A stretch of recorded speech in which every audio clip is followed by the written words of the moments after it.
बिस्मिल्लाहिर्रहमानिर्रहीम। अस्सलाम वालेकुम नाज़रीन, मैं हूं आपका होस्ट अहमद फवाद। आज तारीख है 29 नवंबर और दिन है हफ्ते का। 3 खबरें आज के व्लॉग में आपके साथ में शेयर करूंगा जी।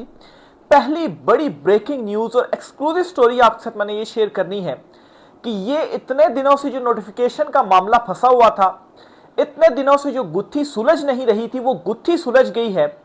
आज 29 तारीख, रिटायरमेंट का एक आखिरी दिन, अभी तक नोटिफिकेशन नहीं आया। नोटिफिकेशन की जरूरत है या नोटिफिकेशन की जरूरत नहीं है, शहबाज शरीफ लंदन क्यों है, army chief field marshal Asim Munir साहब कंटिन्यू करेंगे या नहीं करेंगे, ये सारा जो मामला है जी ये क्लियर हो गया है, गुत्थी सुलझ गई है। एक्सक्लूसिव स्टोरी आपके साथ में इस हवाले से आज के व्लॉग में शेयर करने जा रहा हूं। दूसरी बड़ी ब्रेकिंग न्यूज ये है कि ये जो चुनतखिब रजीम है ना, इस रजीम की उल्टी गिनती शुरू हो चुकी है।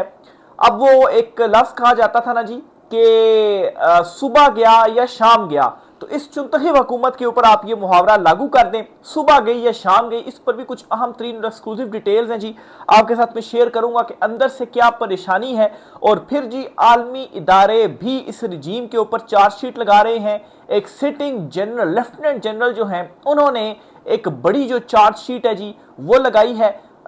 इस पर भी कुछ एक्सक्लूसिव डिटेल्स हैं, वो भी आज के व्लॉग में आपके साथ में शेयर करूंगा। और इमरान खान साहब से जो मुलाकात नहीं करवाई जा रही है, इसके पीछे मकसद क्या है, और एक बड़ा इंकशाफ किया गया है।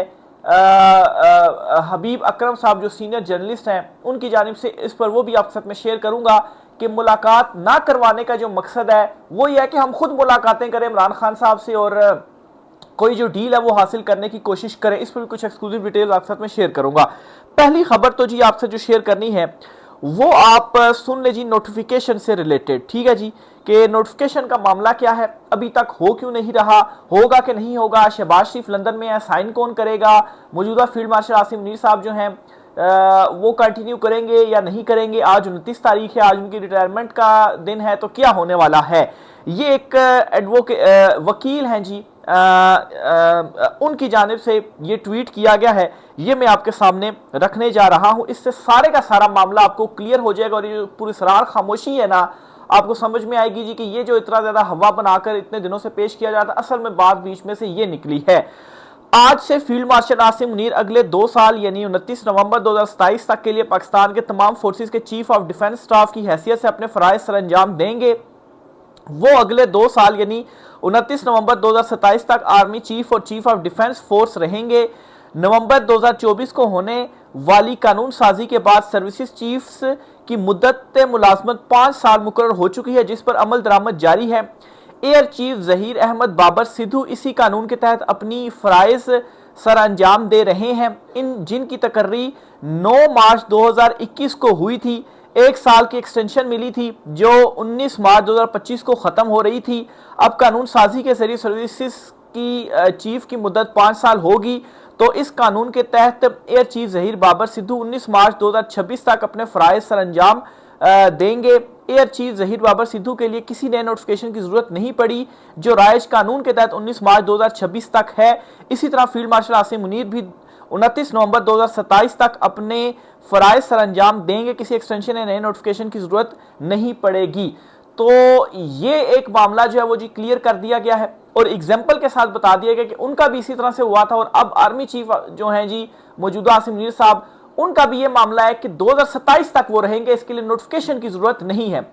अलबत्ता मतलब है कि आर्मी चीफ वो रहे के लिए हवाले से बात कर रहा हूं। जहां तक चीफ ऑफ डिफेंस की फोर्सेस की बात है, तो वो एक नया ओहदा बना है, तो उसके लिए जी बाद में नोटिफिकेशन जारी कर दिया जाएगा। लेकिन ये जो एक था ना कि अगर वो आज रिटायर हो गए हैं और नोटिफिकेशन भी नहीं है, तो अब कौन जो है वो फौज का सरबराह होगा या कौन आर्मी चीफ जो है वो होगा। तो यहां पर इस हद तक ये बात क्लियर की गई है कि ये इस वक्त हुकूमती, ये चूंकि जो वकील साहब हैं, ये ताज हुसैन, पता नहीं इस तरह से इनका कुछ नाम मैं भूल रहा हूं, हुकूमती हलकों के बड़े करीब जो है वो समझे जाते हैं। तो अंदर क्या चल रहा है, अंदर का असल में प्लान जो था या जो एक मामला था वो ये निकल कर सामने आया है जी कि 2027 तक जो कंटिन्यू करना, नोटिफिकेशन की जरूरत है ही नहीं, और अगर होना भी है तो 2027 में एक्सटेंशन के हवाले से होना है। जहां तक चीफ ऑफ डिफेंस की बात है तो वो एक नया होता है या मजीद कुछ जो नए होते हैं उनका नोटिफिकेशन आराम से बाद में जारी हो जाएगा। आपको याद होगा कि कुछ रोज पहले भी मैंने आपके साथ ये खबर शेयर की थी, आजाद सैयद जो जर्नलिस्ट उन्होंने दावा किया था कि कुछ नीचे से रिटायरमेंट्स के वेट की जा रही है, वो रिटायरमेंट्स हो जाएंगी, फिर उसके बाद जो सारे पदों के ऊपर जो नोटिफिकेशन है जी वो जारी किए जाएंगे।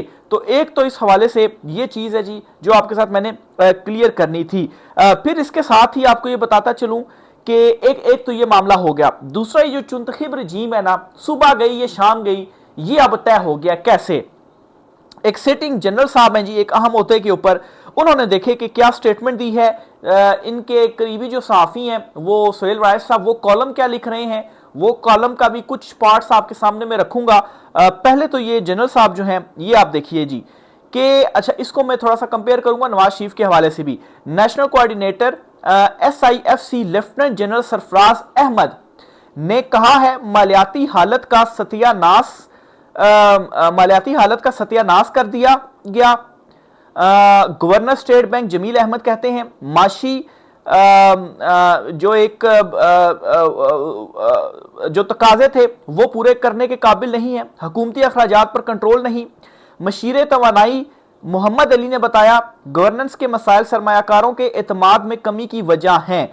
तो ये जी गुज़श्ता 3 साल की कुल कारकर्दगी है। और एक तरफ नवाज शरीफ कहते हैं जी कि मुल्क टेक ऑफ कर गया है, और दूसरी तरफ आर्मी चीफ साहब जो है उनका भी एक पुराना स्टेटमेंट जो है वो वायरल है जी, जिसमें वो कह रहे हैं जी कि 1 साल के अंदर जो हालात हैं वो ठीक हो जाएंगे। और अब ये लेफ्टिनेंट जनरल सरफराज अहमद साहब है जी, ये क्या कह रहे हैं जी कि सत्यानाश कर दिया है। ठीक है जी। और बाकी दो की जो गवर्नर स्टेट और उनकी जो मुशीर तवानाई है उनकी स्टेटमेंट्स भी आपके सामने वो मैंने रख दी हैं। एक नंबर पर ये, फिर दूसरे नंबर पर सुहेल राइज के कॉलम के कुछ पार्ट्स शेयर करता हूं। और एक आलमी इदारा है जी यानी कि UN, वो भी 27वीं तरमीम के ऊपर और अस्तस्ना के मामले के ऊपर बोल पड़े और उन्होंने इस चीज को मुस्तरद कर दिया है। अब ये बड़ी इंपॉर्टेंट डेवलपमेंट्स हैं जी जो कि हो रही हैं।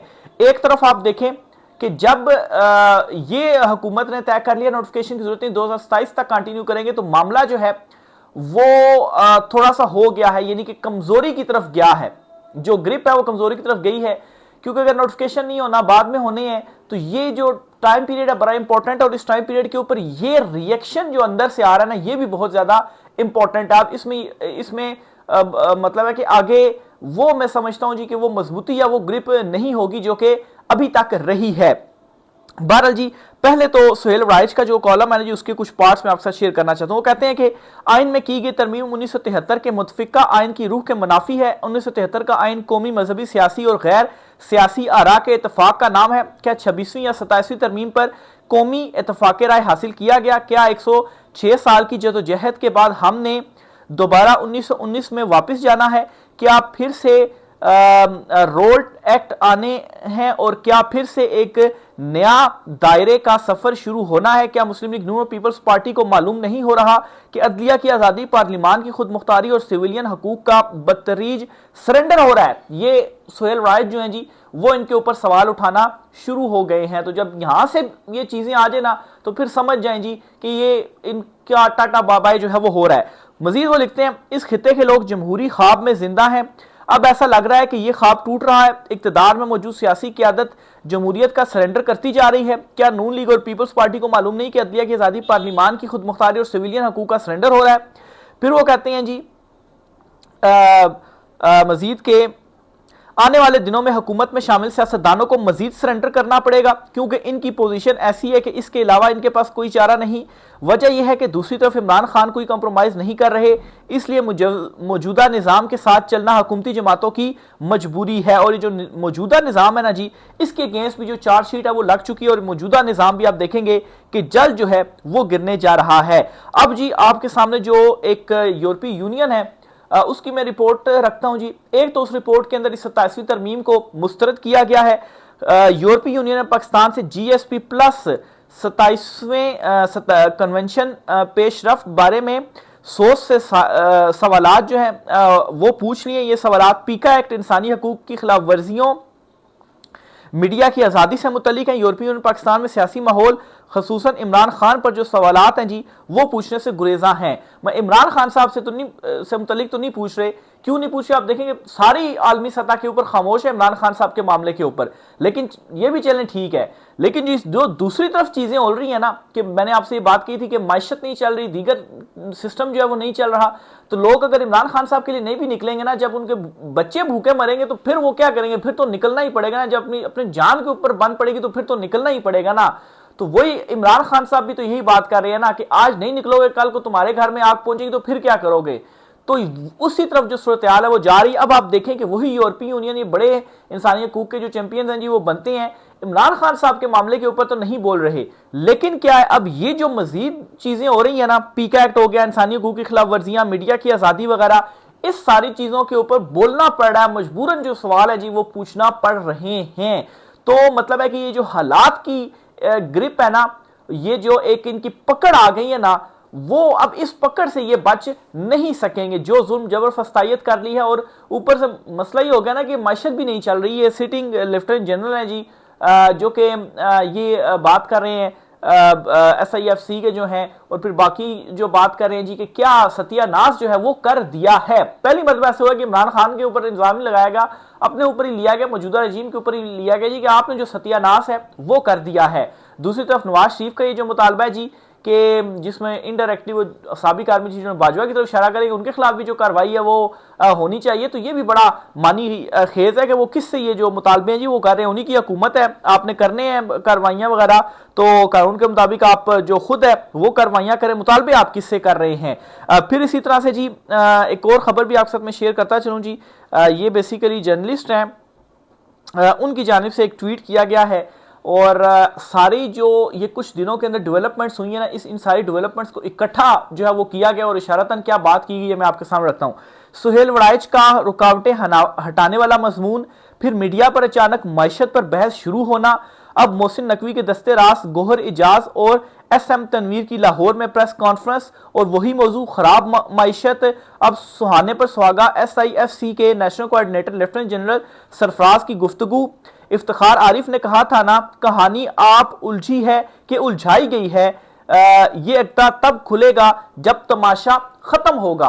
तो जो खिचड़ी है ना जी वो पक गई है, तमाशा भी शुरू हो चुका है, और ये जो अचानक से जो चीजें होने लग पड़ी है वैसे ही नहीं हो रही है। वही मीडिया ना कि जो मतलब खामोशी, कोई महंगाई के ऊपर अब नहीं करता। इमरान खान के टाइम पर तो माइक जो है वो उठा के ठूस ठूस के पूछते थे चीज महंगी होगी, या रोजाना जो है वो चले जाते थे। अब कहां पर, अब इनको महंगाई नजर नहीं आ रही है, लेकिन अचानक से ये बहस शुरू होना, ये चीजें आना, ये हालात की तब्दीली की तरफ बहुत वाज़े अब जो इशारा है जी वो आ चुका हुआ है।